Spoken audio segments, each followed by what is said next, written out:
Hello বন্ধুরা, তোমরা সবাই কেমন আছো? আশা করি সবাই ভালো আছো। বন্ধুরা, আমিও ভালো আছি। দেখো, তোমাদের সামনে একটা ছোটো ভিডিও নিয়ে চলে এলাম। দেখো বন্ধুরা, এই থালাগুলো মা নিয়ে এসছে বাড়ি থেকে। তা এখানে 6টা থালা আছে, তোমাদের একটু দেখাই থালাগুলো।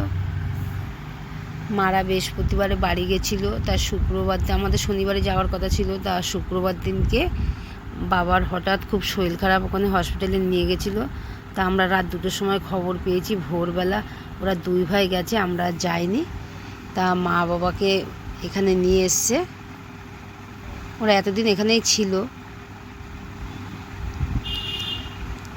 দেখো, আজকে শনিবার, তাই এই পুজোটা হচ্ছে 3 দিন হয়, শনি রবি সোম 3 দিন পুজো হয়, শিব পুজো। তা দাদার বাড়িতেই আর কি পুজো হচ্ছে। দেখো, আজকে নীল পুজো। দেখো, এখানে আমরা এসেছি আলমবাজার ঘাটে।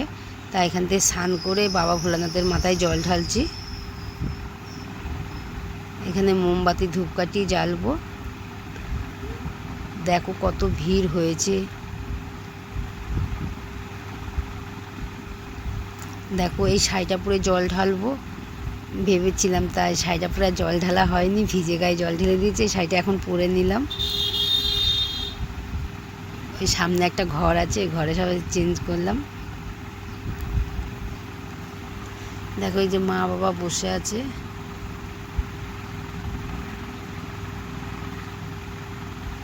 এই দেখো, এখানে পুজো সব জোগাড় জানতি হচ্ছে। পুজো করবে, বাবাই পুজো করে, এখন আর বাবা পুজো করবে না, তা ও করবে পুজো। আমাদের দাদাভাই পুজো করবে, কেন ও মন্ত্রগুলো জানে, তাই আর কি ওই পুজো করবে। তারপরে যাব, পুজো শেষ হয়ে গেলে তারপর যাব রান্না করতে। ওরা সারাদিন সবাই উপোস করা। তাই দেখো, এই যে এখানে আলুর দম হচ্ছে, আলুর দম, ছোলার ডাল আর লুচি আর সুজি। তোমাদের সবার খাওয়া দাওয়া হয়ে গেছে বন্ধুরা?